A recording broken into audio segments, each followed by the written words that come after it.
Hi friends, welcome to my channel Apoorva Reddy. అందరూ ఎలా ఉన్నారు? బాగున్నారా? నేనైతే బాగున్నాను. ఇవాళ సండే కదండి. సండే స్పెషల్ మీ అందరూ ఏం చేసుకున్నారో తప్పకుండా కామెంట్ చేయండి. నేనైతే ఎవ్రీ సండే ఇంకా చికెన్ కర్రీ అయిపోతుందని చెప్పి ఈ సండే ఇంకా చికెన్ ఫ్రై పీస్ బిర్యానీ అయితే చేశానండి. టేస్ట్ అయితే చాలా అంటే చాలా బాగుందనమాట. నా స్టైల్లో నేను ఎలా చేశాను అన్నది ఎండింగ్ వరకు స్కిప్ చేయకుండా చూడండి. ఫస్ట్ అయితే చికెన్ ప్రాసెస్ అంతా చూద్దామండి. ఫస్ట్ చికెన్ని నీట్గా వాష్ చేసి పక్కన పెట్టేసుకోండి. చికెన్లోకి వేయవలసిన మసాలాలు చూద్దాము. 3 లవంగాలు, 1 ఇంచు దాల్చిన చెక్క, 1 బిర్యానీ ఆకు, 2 యాలకులు, 1 పచ్చిమిర్చి, ఇవన్నీ చికెన్ వాష్ చేసి పక్కన పెట్టుకున్నారు కదండి, దాంట్లో వేసేసుకోండి. నెక్స్ట్ 1 చిటికెడు పసుపు, కొంచెం కొత్తిమీర, కొంచెం పుదీనా.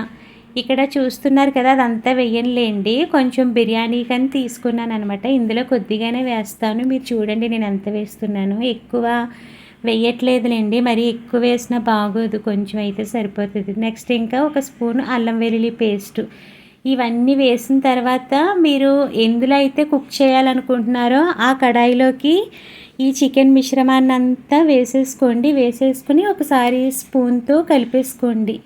ఇక్కడే మెయిన్ ప్రాసెస్ అండి. ఇక్కడ ఏంటంటే మీరు ఏ గ్లాస్తో అయితే రైస్ తీసుకుందాము అనుకుంటున్నారో ఆ గ్లాస్ తోటి హాట్ వాటర్ అనేది 1.5 గ్లాసు హాట్ వాటర్ తీసుకోండి. ఆ 1.5 గ్లాస్ హాట్ వాటర్ అనేది ఈ చికెన్ కలుపుకున్న దాంట్లో వేసేసుకుని సరిపడా సాల్ట్ కూడా వేసుకోండి. సాల్ట్ అన్నది ఇప్పుడే చెక్ చేసుకోండి. ఇప్పుడు మీకు చెక్ చేయడం ఇష్టం లేకపోతే కనుక చికెను సగం కుక్ అవుతుంది కదండి, అది కొంచెం బాయిల్ వచ్చినప్పుడన్నా మీరు సాల్ట్ అనేది చెక్ చేసుకోవచ్చు అనమాట. నేను అలా ఎందుకు చెప్తున్నానంటే కొందరికి ఈ టైంలో చెక్ చేయడం అనేది ఇష్టం ఉండదు కదండి. అంటే ఇప్పుడే చికెన్ వేసాం కదా, అది కొంచెం కుక్ అయ్యే కన్నా మీరు సాల్ట్ అనేది చెక్ చేసుకోవచ్చండి. సాల్ట్ కూడా వేసేసిన తర్వాత స్టవ్ వెలిగించి స్టవ్ మీద పెట్టేసి గ్యాస్ అనేది సిమ్లో పెట్టండి. సిమ్లో పెడితే చికెన్ అన్నది బాగా కుక్ అవుతుంది అనమాట. ఇక్కడ మెయిన్ ఇంపార్టెంట్ ఏంటంటే చికెన్ అనేది మనకు ఓన్లీ 70% మాత్రమే కుక్ అవ్వాలి, మొత్తం కుక్ అవ్వకూడదండి. నెక్స్ట్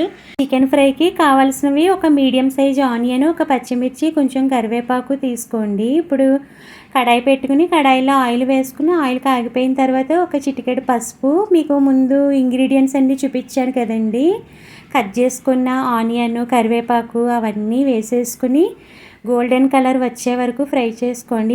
ఆనియన్ ఎక్కువ తీసుకోకండి, ఎందుకంటే ఇది చికెన్ ఫ్రై కాబట్టి ఆనియన్ ఎక్కువ తీసుకుంటే టేస్ట్ అనేది బాగోదనమాట, కొంచెం స్వీట్గా అనిపిస్తుంది ఆనియన్ ఎక్కువ తీసుకుంటే. నేను జస్ట్ 1 మీడియం సైజు ఆనియన్ మాత్రమే తీసుకున్నానండి. ఆనియన్స్ బాగా గోల్డెన్ కలర్ వచ్చే వరకు ఫ్రై చేసుకున్న తర్వాత 1 స్పూన్ అల్లం వెల్లుల్లి పేస్ట్ కూడా వేసుకుని బాగా ఫ్రై అవనివ్వండి. తర్వాత జీలకర్ర పొడి, ధనియాల పొడి, గరం మసాలా పొడి, ఇవన్నీ నేను 1 స్పూన్ అయితే తీసుకున్నానండి. అవి కూడా వేసుకున్న తర్వాత బాగా ఫ్రై అవనివ్వాలి. ఈ ప్రాసెస్ అంతా ఫ్రై అయిన తర్వాత పక్కన మనం ఉడకబెట్టుకుంటున్నాం కదండి చికెన్ అన్నది, ఓన్లీ చికెన్ పీసెస్ ఒక్కటి తీసుకొని మీరు పక్కన ఫ్రై చేసుకున్న ఆనియన్స్ అవి ఉన్నాయి కదండి అందులో యాడ్ చేసేసుకోవాలన్నమాట. ఇప్పుడు చూస్తున్నారు కదా నేను ఎలా యాడ్ చేస్తున్నానో అలా యాడ్ చేసుకోండి.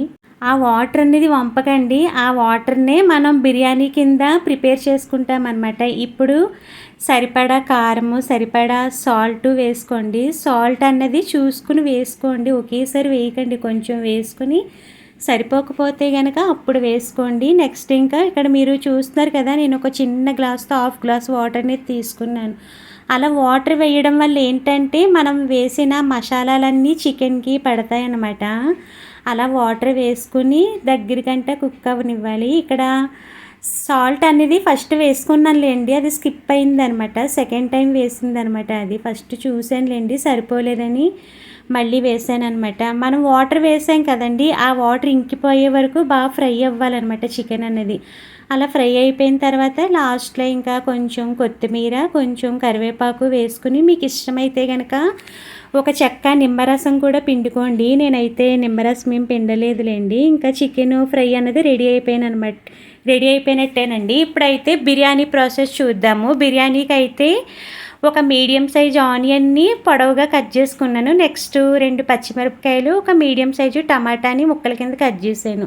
ఇప్పుడైతే వేరే కడాయి పెట్టుకుని కడాయిలో ఆయిల్ కానీ లేకపోతే నెయ్యి కానీ మీ ఇష్టం అండి, ఏదైనా సరే వేసుకుని కాగిన తర్వాత హోల్ గరం మసాలా వేసుకుని అది కూడా వేగిపోయిన తర్వాత మనం పొడవుగా కట్ చేసుకున్న ఆనియన్ కూడా వేసుకోండి. ఆనియన్ పచ్చిమిర్చి వేసి వేగిపోయిన తర్వాత అప్పుడు టమాటాని యాడ్ చేయండి. టమాటా కూడా దగ్గరికంట మగ్గిపోయిన తర్వాత ఒక స్పూన్ అల్లం వెల్లుల్లి పేస్టు, ఒక స్పూను ధనియాల పొడి కూడా వేసుకోండి. ఇక్కడైతే మీకు ముందే చెప్పాను కదండి, నేను ఆ గ్లాస్ బియ్యం తీసుకున్నాను బాస్మతి రైస్ అని. ఇప్పుడు కొంచెం కొత్తిమీర పుదీనా కూడా వేసుకోండి. ఇదైతే ధనియాల పొడి అనమాట, ఆల్రెడీ చెప్పాను కదండి ఒక స్పూన్ ధనియాల పొడి కూడా తీసుకోవాలని.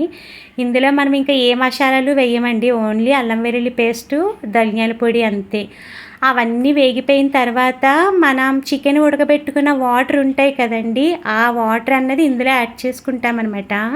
మీకు ఆల్రెడీ చెప్పాను కదండి, బాస్మతి రైస్ ఒక గ్లాసు బాస్మతి రైస్కి 1.5 గ్లాసు వాటర్ అనేది కావాలి.